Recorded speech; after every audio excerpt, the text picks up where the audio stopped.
A paz do Senhor, irmãos. Amém? Espero que todos estejam bem. Desde já eu agradeço a oportunidade. Hoje o dia está muito bonito, tem um sol muito bonito nascendo aqui atrás de mim. E tudo para a honra e glória do Senhor. Eu gostaria de ler um versículo que se encontra em 1 Reis, no capítulo 18 e o versículo 21, onde vai nos dizer: Então Elias se chegou a todo o povo e disse: Até quando cocheareis entre dois pensamentos? Ou até quando tereis dúvida entre dois pensamentos? Se o Senhor é Deus, seguiu, e se Baal, seguiu. Porém, o povo não lhe respondeu nada. Irmãos, quem faz esse questionamento é o profeta Elias para o povo de Israel. Para nós entendermos como estava esse cenário na época, Israel ele era governado pelo rei Acabe. Acabe ele foi considerado o pior rei que Israel já teve. Ele foi o rei que mais despertou a ira do Senhor. Dentre tantas e tantas abominações que Baal cometeu, uma das piores foi ter servido culto ao deus Baal, foi ter adorado ao deus Baal e conduzido o povo também a adorar aquele deus. O Senhor se indignou e, usando o profeta Elias, ele disse àquele rei que Deus não iria mais mandar chuva para aquela terra ia passar por uma seca extrema, e iria passar por uma fome naquele local. Muitos passariam por uma fome. Então Deus ele pede para que Elias se refugie no Oriente e fique lá por um tempo. E durante muitos e muitos e muitos dias a terra passou por uma fome extrema. Em certo dia, Deus ele resolveu mandar chuva de volta para aquele lugar. Antes, porém, ele pede para que Elias ele retorne para aquela cidade de Samaria e tenha um encontro com o rei Acabe. Os dois têm um encontro, começam ali a discutir, e Elias ele pede para que o rei Acabe ele reúna todo o povo de Israel no Monte Carmelo, juntamente com os profetas de Baal, que era 450, e os profetas de Azerá, que eram em torno de 400. E a Bíblia vai nos dizer que Acabe ele acata aquele pedido e ele reúne todo aquele povo ali no Monte Carmelo. Então, Elias ele tem um encontro com o povo e ele faz esse questionamento: até quando tereis dúvida entre dois pensamentos? E aí o que vai me surpreender, irmãos, é o que iria acontecer a partir daí. Elias ele vai lançar um desafio para os profetas de Baal. Ele vai dizer o seguinte: nós vamos montar aqui uma lenha, um monte de lenha, com um bezerro, vamos partir esse bezerro e vamos colocar em cima dessa lenha. Cada um vai fazer o seu. Eu vou fazer o meu para o meu Deus e você vai fazer para o Deus Baal. Aquele que clamar ao seu Deus e aquele Deus mandar fogo do céu, esse será o único Deus.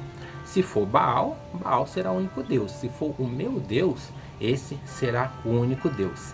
E a Bíblia fala que o povo ele aceitou aquilo de bom grado. Eles vão dizer boa essa palavra. Todos concordaram. Elias ele estava sozinho, irmãos. Ele estava no meio de 450 profetas que serviam a Baal e um povo que estava no meio do muro, mais puxando para o lado de Baal. E a Bíblia vai nos dizer que Elias ele pede para que os profetas de Baal comecem esse desafio. E os profetas eles vão clamar aquele Deus: Baal, Baal nos escute, Baal nos ouve, Baal, Baal. Eles ficam nesse clamor da manhã, do período da manhã até ao meio-dia. Olha o tanto de tempo que eles perderam clamando a um Deus que não existe. E eles ficam até o meio-dia com esse clamor. E Elias ele fica só observando. Quando dá meio-dia, irmãos, Elias começa a caçoar daqueles profetas. Ele vai dizer: falem mais alto, chamem mais alto, seu Deus não está ouvindo. Pode ser que ele esteja dormindo, pode ser que ele esteja viajando, pode ser que ele esteja até no banheiro. Ele começa a caçoar e os profetas, quando ouvem Elias caçoar, eles começam a clamar mais alto, eles começam a se cortar, segundo ao ritual deles, num sinal de desespero, porque aquele Deus não o escutavam, até que eles desistem. E a Bíblia fala que nada acontece, absolutamente nada acontece. Aí chega a vez de Elias. Elias, ele chama um dos homens ali, e aí é uma atitude surpreendente que Elias tem, porque quando a gente começa a ler esse capítulo, dá a entender que Elias iria fazer uma oração ali e Deus iria mandar o fogo do céu.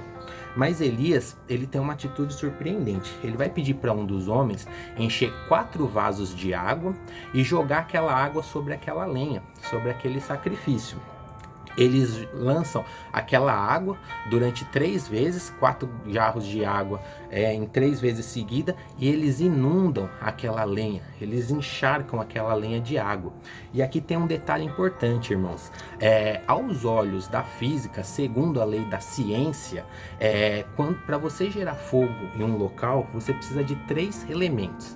Você precisa de calor, você precisa de um combustível, que no caso aqui poderia ser a lenha, e você precisa de ar, de oxigênio, né, que seria o comburente. Sem um desses 3 elementos, aos olhos da ciência, é impossível você gerar fogo em um local. Lembrando, aquela época era uma época de seca, né, irmãos? Então, assim, até então, qualquer homem que quisesse acender fogo ali, eles conseguiriam aquilo facilmente. Então, Elias, ele pede para jogar essa água.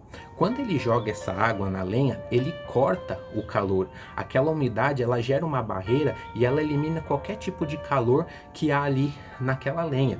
Ou seja, a partir dali seria impossível até para o homem gerar fogo ali naquele local. Ninguém mais conseguiria colocar fogo.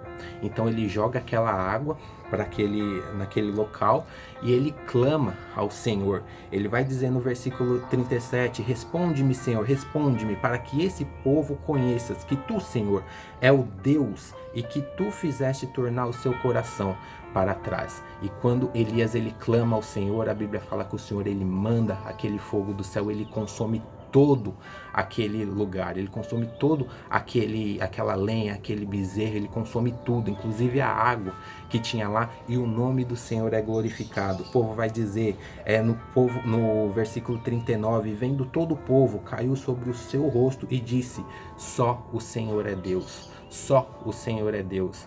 Irmãos, Elias ele nos dá uma lição maravilhosa de o que é ter convicção a Deus. Aquele povo ele tinha dúvida, ele questionou, por que vocês têm dúvida entre 2 pensamentos? Irmão, Elias ele não tinha dúvida de nada, ele sabia o Deus que ele servia, ele sabia o poder que Deus tinha naquele lugar. E a Bíblia vai falar que Deus, quando o povo ele se arrepende, Deus ele retorna a situação como era antes, ele manda a chuva de volta, ele manda uma grande chuva e ele restabelece aquela situação.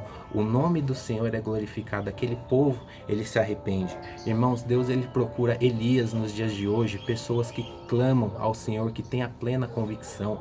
Nós não precisamos ter dúvida de nada, nós sabemos o Deus que servimos. Deus ele não precisa mais provar nada para nós.